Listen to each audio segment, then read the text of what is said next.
Okay, one more little update. I have noticed I've been getting some smoke coming out of the valve cover breather.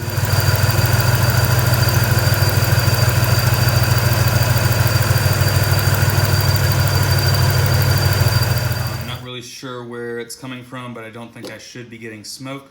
So I'm actually going to replace the spark plugs, and while I've got the spark plugs out, I'm going to do a compression test and a leak down test just to check on everything.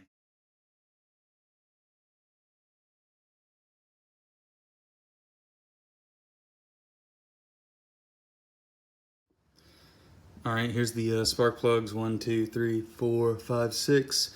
They don't look too bad, don't look too great either. I did actually pull these out and clean them after I fouled them pretty bad, so it is time for some new ones. All right, I am gonna try and use this borescope to look down in the cylinders too, just to make sure everything looks okay and nothing is obviously bad. The resolution isn't great, so it might not show up very well on the camera, so I'll just do one and see what it looks like. All right, so this is cylinder number 1.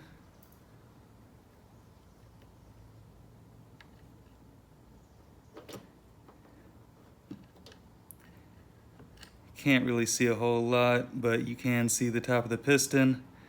Maybe that's oil that's soaking the piston there.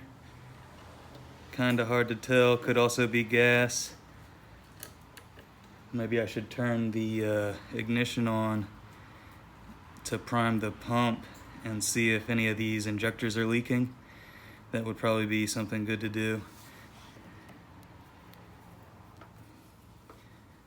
And also change the camera to the side so we can see the cross hatching and the bottom or top of the piston.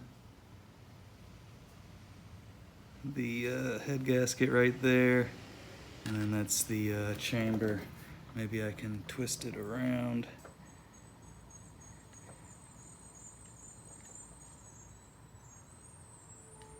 That's the valve head gasket. Okay, so I may have found something here. This is in cylinder number 5. I don't remember how bad it was before, but you can see some vertical lines going up and down on the cylinder wall.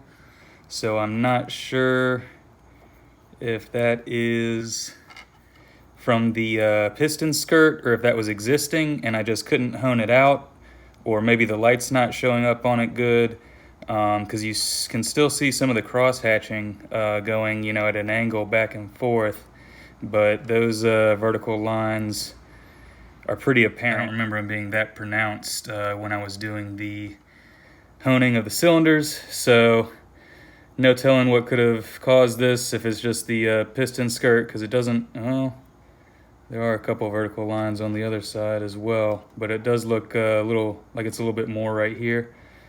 So I'll check the rest of the cylinders out.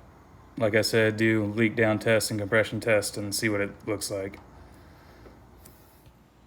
All right, so I put the borescope through all the cylinders, and it does look like there's some vertical scratches, possibly even gouges on pretty much all of them.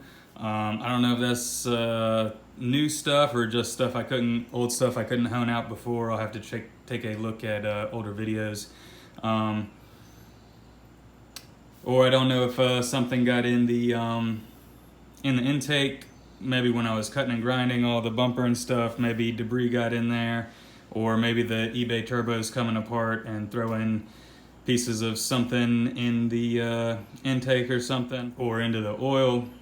But as of right now, I'm just going to keep doing the compression test and leak down test, and we'll see where it goes and just kind of run what we got. All right, we'll just pull the fuel pump fuse real quick. And I'm just going to disconnect both sides of the coil here, just so it doesn't energize. All right, for the compression test, we're just going to screw the correct adapter in the number 1 spark plug hole. And we'll connect our gauge. All right, hopefully we'll be able to see something.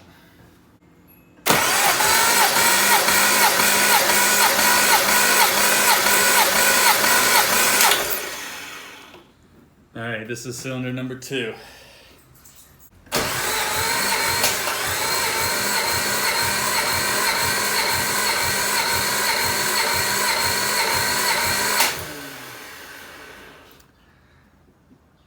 So we're only getting up to about 110 on cylinder number 2, and the rest are right around 190. All right, to find out what's wrong with cylinder number 2, we're gonna do a leak down test. To do that, we need to be at top dead center for number 2. So I'm gonna take the cap off. All right, to find the top dead center of the compression stroke of cylinder number 2, we're gonna look at the cap. Number 2 is that wire right there. So if we flip it over, we can see there's a little trace and it goes all the way over to this side actually. So if we put this right side up, the rotor should be pointing a little bit before this screw. All right, rotor's pretty close. I was using this plastic rod piece of a coat hanger to see when the piston stopped moving up. You want to be just before top dead center or right at it. The only issue you can run into is if you're not fully at the top of the crank. The air pressure that you put in here might actually force the piston down and turn the engine over. So I'll screw in the leak down test hose adapter. All right, we'll connect the leak down tester to the hose and connect shop air. All right, so what we're gonna do is open this valve slowly and pressurize this cylinder at top dead center. And then we're gonna be listening for air leaks from the dipstick tube, from the intake, and from the exhaust to see if we can hear where the leak is coming from. And we're also gonna be watching the rotor to make sure that the piston doesn't travel down from the air pressure.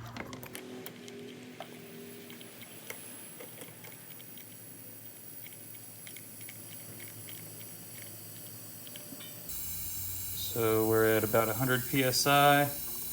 You can see we're in a high percentage of leak. The rotor hasn't turned, and I can hear it, air whistling coming out of the dipstick tube. Nothing out of the intake. And let's check the exhaust real quick. I'm probably not gonna be able to hear anything even if it was leaking back here. Yeah, I can't hear anything. So obviously the crankcase is getting pressurized from blow-by through the rings, probably from all those scratches on the cylinder. I'm going to drop it down to bottom dead center and see if I can inspect the cylinder walls, see if there's anything obvious a little bit better than I did before. So we'll try and see what we can see with the bore scope. Those were the ridges I was talking about. So this is on cylinder number 2. I guess that's enough to cause blow-by. Or maybe the rings are damaged, maybe the rings are broken, I don't know. So this is the side view on the bore scope camera.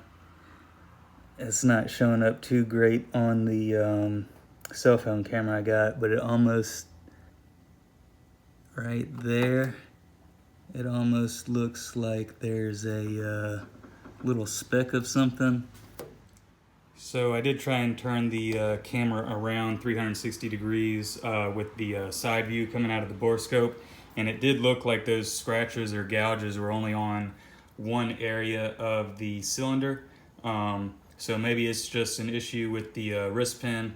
If I remember correctly, I think number 2 was the bearing that I spun before. I'll have to go back and double check, but maybe there was an issue there with something not going back together right. I did check all the bearing clearances when I put the motor together, and everything looked like it was within specs.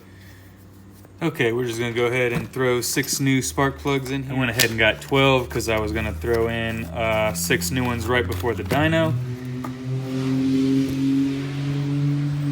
Everybody out here acting, wow. But just is what it is. I'm gonna throw in 6 new ones anyway. These are the BCPR6 ES-11. 6 is the heat range. I think there might be a heat range that would be a little bit better for boosted applications. but I'm not sure if that's 5 or 7.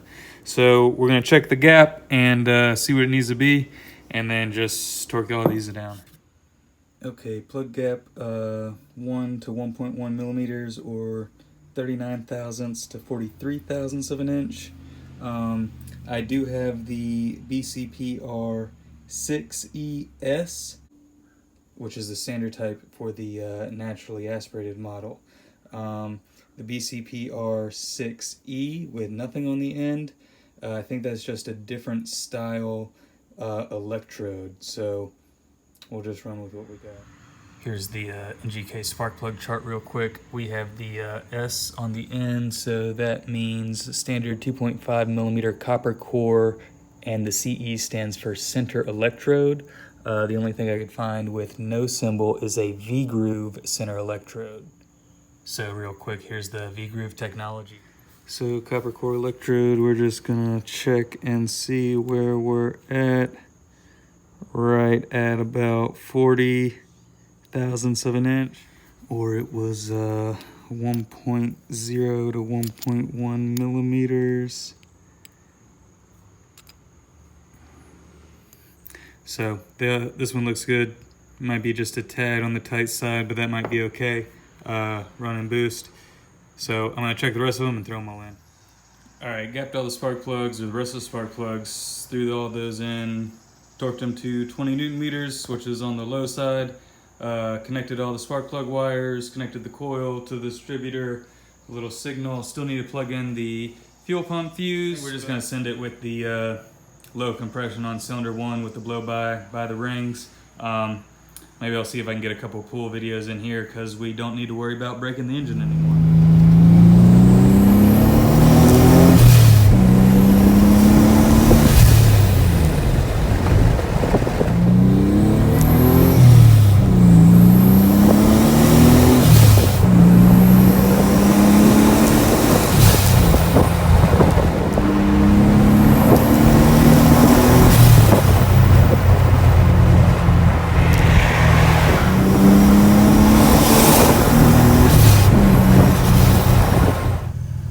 Maybe those pulls or runs will make it in the video cut, maybe not, but you can see we only got up to 87, and I did make quite a few pulls. We did have some boost creep up to about 12 psi, so you can see we're in this back column of the map, so we'll need to extend that a little bit, maybe up to 70, 75, and then and do a couple more pulls and see what it looks like.